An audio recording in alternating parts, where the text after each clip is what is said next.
Hello my fellow YouTubers. So in this video we're going to take a beginner's hike through Bommer Ridge. It's hosted by Neil from OC Hiking Club.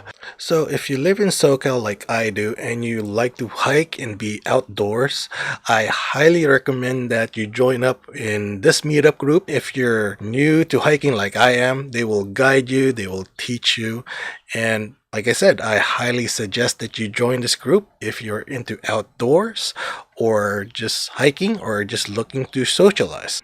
On this beginning hike, Neil's going to give us some lessons and tips about being on the trail. So don't forget to like, comment, and subscribe, and I'll see you on the trail.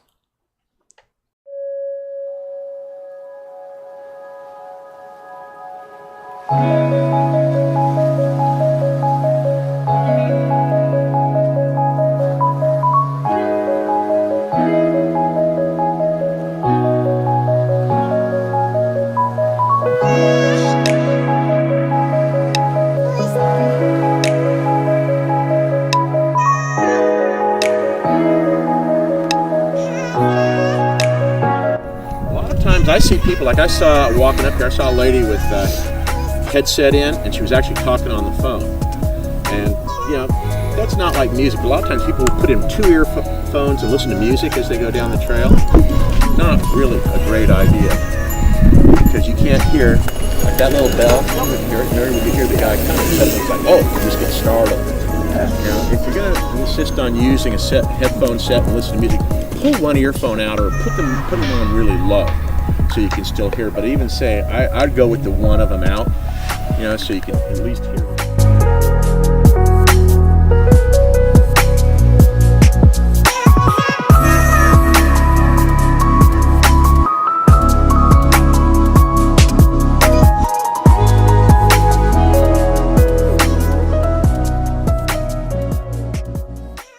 Sometimes people don't pay attention to navigation when they're out, especially when they're beginning. Usually it's like, well, this guy knows the way, I'm just going to follow him.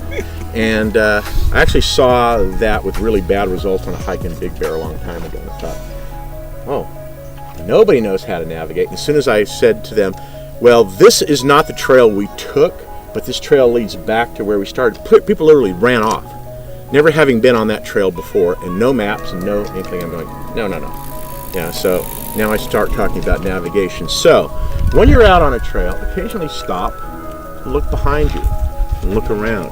And if you have a camera and you're not too sure about the way back, stop and take some photos in the area as well, because it's not going to look the same on the way back as it did on the way in.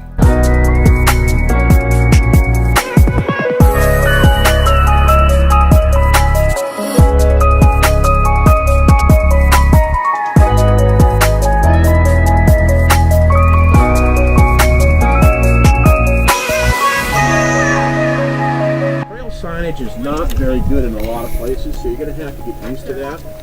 For instance, we're on the border of the Laguna Coast Wilderness and Crystal Cove State Park, so all the trails that go down that way are the state park. This is the actual border right here with the Laguna Coast Wilderness. So this says Bommer Ridge, gives you the name of the trail. This sign on this side doesn't tell you the name of the trail into Crystal Cove State Park. It simply says that's Crystal Cove State Park. So this doesn't really give you a lot of information. And because they changed these things over the years, sometimes information like this, like the number, which would ideally they'd use that same number on a map, they may not put that on current maps. There are places where it does not happen. Okay. Everybody ready? Yep. Okay.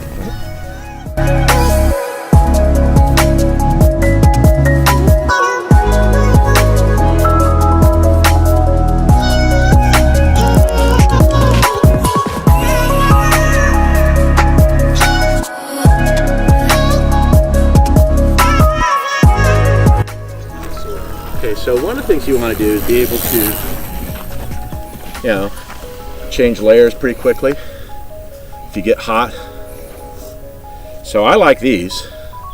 You know, I wasn't sure at first, but they were on sale at REI on clearance, so I tried them out. Like, they're actually pretty nice for delayering really quickly, you know.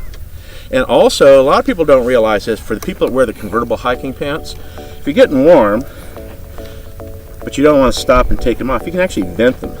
If all you do is just open them a little bit, as you walk, you will actually feel the air blow through and shoot out here. And you'll feel warm air blow out and cool air enter at the bottom, which is really kind of nice. Yeah, not really necessary on a day like today, but I do prefer the sun protection and also protection from things like poison oak and biting insects and things like that you get from the longer pants. Then you got to start paying attention to the colors you wear. For instance, you want to wear darker colors generally on a winter's day, lighter colors in the summer to bounce the heat off you. I've actually tried it like fully dressed in totally white clothes in Joshua Tree just to try it out in 80-degree weather, and I'm like, this isn't so bad, you know? Of course, I also had wet my hat and wet my bandana as well, but it was pretty comfortable wearing all white clothing. You might want to be selective, in your headwear. Like I have one hat that I prefer. I generally don't prefer these because it doesn't give me sun protection, but I put on sunscreen today, even though I knew it would be like this.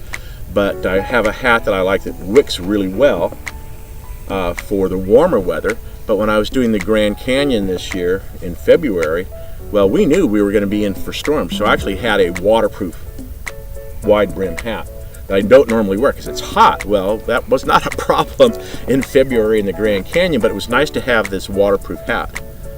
So, you know, also, a lot of hiking trails are in national forest land. They allow hunting. So if you need to pay attention to the hunting season times, and I really recommend really bright clothing.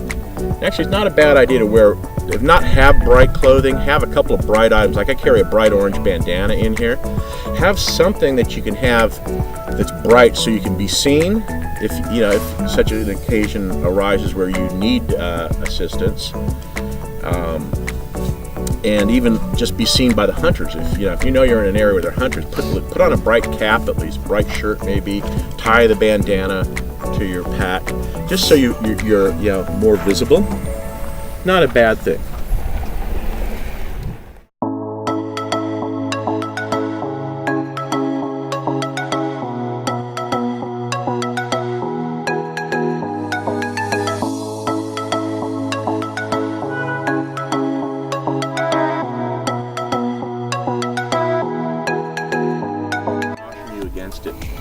It's really steep. I've seen people go up that and they're starting to go on fours to get up this steep trail. And other people are on the side where the bushes are, they're going like this. And they're grabbing stuff and then it goes, and they lose their balance.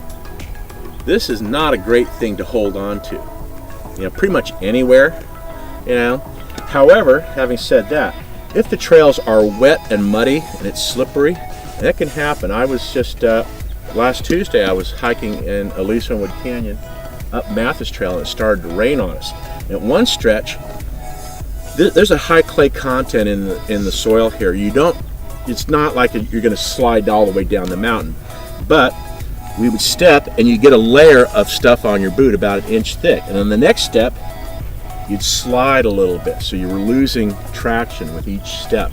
And you're also tearing the trail up, which is why they close these trails here, because it creates permanent damage to the trail. But we were already on it when it hadn't been raining, so it's like, no, we're stuck. But when people are coming up a spot like this, and I've been on trails like this, not this one, but it's been very, very wet, and people are starting to slip and slide a little bit. One thing you can do is if there's some slight bits of grass on the side, well, that's got roots. So it's going to be a little less slippery. So if you actually just walk on the vegetation when it's wet, you may gain some more traction, be less likely to slip. I will do it like if I'm at the point where I'm concerned about I might slip and fall and twist an ankle or a knee or something like that.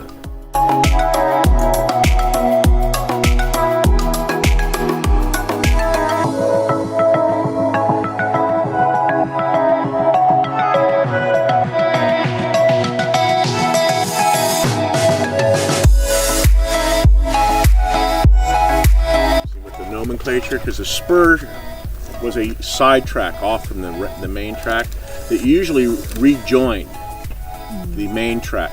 So if you go down this way, It's a T intersection, and you can take the route down that way and go off in various things like Willow Canyon and hike on down to the 133 and stuff like that. Some nice hikes, a lot steeper than this, but also much more wooded, you know, oak and scrub with brush and the like.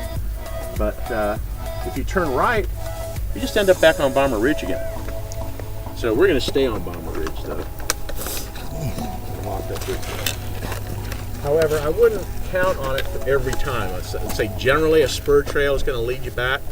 I don't know that I would like bet my life on it, right? Because that's how things go. People create trails at one time and name them, and somebody else later is like set to redo the maps. So sometimes the guys who are doing the maps later aren't the guys that laid the trails in the first place, and they don't go out and look. They just rely on the previous info. So if there's any errors, it gets magnified over time.